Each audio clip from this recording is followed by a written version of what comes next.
Olá, olá abençoado, olá abençoada, com toda sorte de bênçãos nas regiões celestiais. É um grande prazer estar com você, mais uma vez, para falarmos do Evangelho da Graça de Deus. O Evangelho que foi escrito pelo apóstolo Paulo, deixado para nós, para nos orientar nas suas 14 epístolas, nas suas 14 epístolas. Apesar de ter uma contradição, o sistema religioso não aceita que a carta aos Hebreus tenha sido escrita por Paulo, mas existem evidências que mostram que não é assim, que realmente foi escrito por Paulo. E eu gostaria de estar falando hoje sobre uma questão que nós até falamos em um vídeo anterior, sobre a chave hermenêutica. Muitas pessoas falam que Jesus é a chave hermenêutica para que se entenda as Escrituras, as cartas de Paulo, para que se entenda as cartas de João, as cartas de Pedro, de Tiago. Muitas pessoas dizem, eu vou dizer para você que não é. Isso é mentira. Isso é mentira. E o que está escrito, nós temos que respeitar o que está escrito. E o que está escrito diz que não é. Quando eu falo que Jesus é a chave hermenêutica, fica muito vago, cara. Fica vago em que sentido? Por exemplo, Jesus ele teve 33 anos de vida na Terra. Então, eu estou dizendo que esses 33 anos são a chave hermenêutica. Não, os 33 anos ele viveu a vida dele, em 3 anos ele praticou o ministério dele, e a chave hermenêutica ela foi dada em apenas um dia, que foi no dia da sua morte. Então vamos lá. Romanos capítulo 7, no verso 4, diz assim: Assim, meus irmãos, também vós estáis mortos para a lei, pelo corpo de Cristo. Vós estáis mortos para a lei, pelo corpo de Cristo, para que sejais doutro daquele que ressuscitou dentre os mortos, a fim de que demos fruto para Deus. De que demos fruto para Deus. Veja bem, vamos analisar esse verso em Romanos, no capítulo 7, no verso 4. Vamos analisar essas palavras. Mortos para a lei. Indica, quando Paulo fala que, veja bem, ele diz assim, ó, também vós estáis mortos para a lei, indica uma mudança. Vós também estáis mortos para a lei. Indica uma mudança. E ele diz assim, indica mudança em que sentido? Indica que na morte de Cristo acontece alguma coisa. Acontece alguma coisa.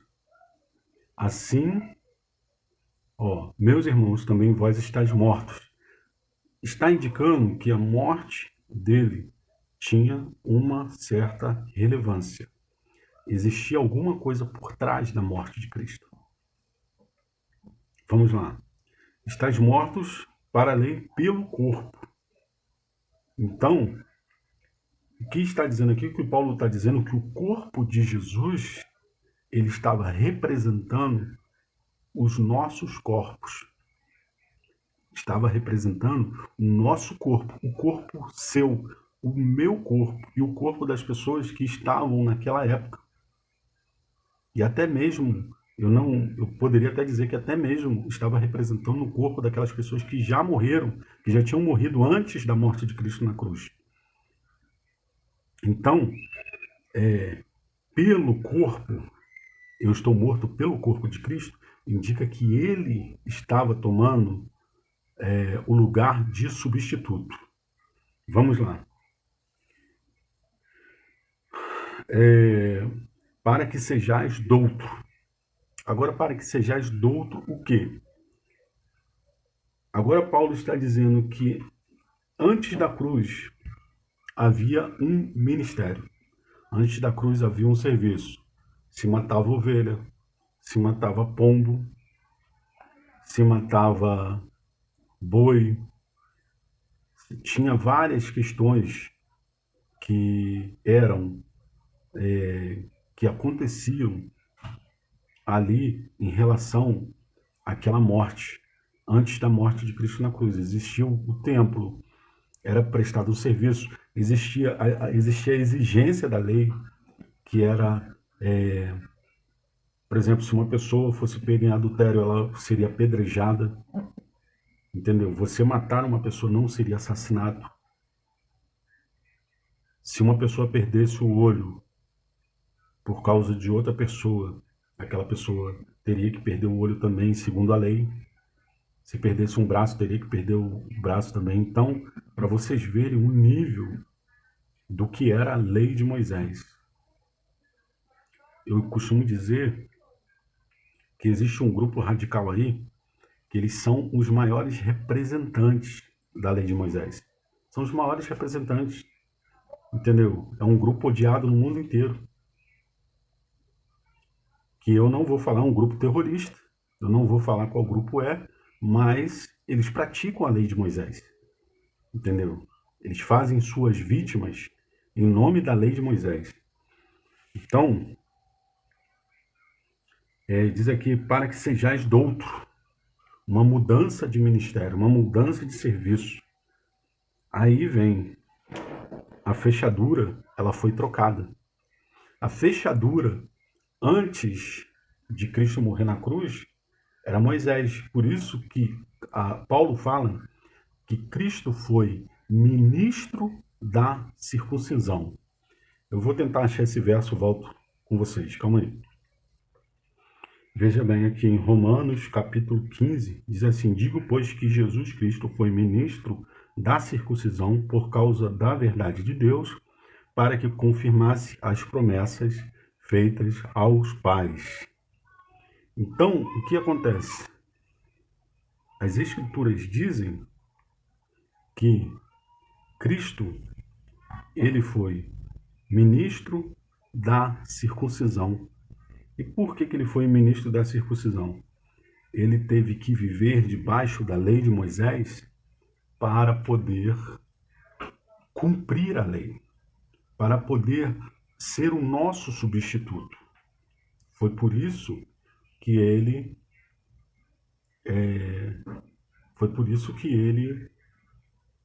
foi submisso à lei. E as pessoas aí no sistema religioso, eles têm raiva dessa palavra submissão. Porque eles acham que a palavra submissão é uma palavra pejorativa, é uma palavra violenta. Mas submissão significa que a pessoa estava debaixo de uma missão. E Jesus estava debaixo de uma missão, que era cumprir a lei de Moisés. Ele estava debaixo da missão que Moisés teve no passado. Então ele veio e cumpriu a lei. No seu período de vida, ele não pôde rechaçar a lei, ele não pôde ir contra a lei, porque a lei não seria retirada enquanto alguém não cumprisse ela. E os próprios sacerdotes, quando os sacerdotes falaram que caia sobre nós o sangue desse justo, que caia sobre nós o sangue, é necessário que um morra por todos. Os sacerdotes falam isso, né? É necessário que um morra por todos. Então eles estavam profetizando o significado da morte de Cristo.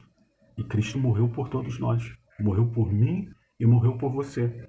Então, a chave hermenêutica. Esse é o nosso tema.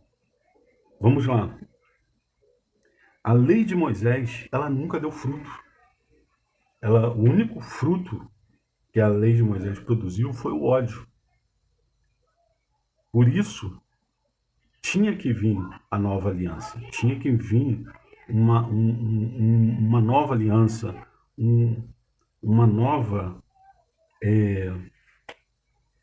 nova forma de pensar, entendeu? Tinha que haver uma mudança, entendeu? Porque Deus olhou para a terra, isso, se eu não me engano, foi o próprio salmista que escolheu, que recitou, que Deus olhou para a terra e não viu um justo sequer, não viu nenhum sequer. Agora vamos ler aqui em Zacarias, no capítulo 3, diz assim, porque eis, Zacarias 3, capítulo 9, porque eis aqui a pedra que pus diante de Josué, sobre esta pedra única estão 7 olhos. Eis que eu esculpirei a sua escultura, diz o Senhor dos Exércitos, e tirarei a iniquidade desta terra em um dia. Então, dizer que Jesus é a chave hermenêutica fica muito vago. Mas quando você pega esse verso de Zacarias e junta com Romanos capítulo 7, verso 4, aonde fala de uma mudança que houve na morte de Cristo, e você pega esse verso, aí você vai ver que existe um antes e um depois da cruz. Existe uma forma de viver antes da cruz e existe uma forma de viver e de se pensar depois da cruz. E Paulo ainda diz o seguinte, o fim da lei é Cristo. O fim da lei é Cristo. Então, a lei de Moisés, ela acabou. Não é necessário mais. Nós temos a nova aliança. Nós temos a graça. E nós vamos falar muito sobre isso aqui. Até que as pessoas entendam. Nós vamos falar do mesmo assunto. Como o apóstolo Paulo ele fala nas suas cartas, se eu não me engano em Filipenses, que nós não devemos nos cansar de falar as mesmas coisas. Ok, abençoado? Melhor dia, melhor noite, melhor tarde para você.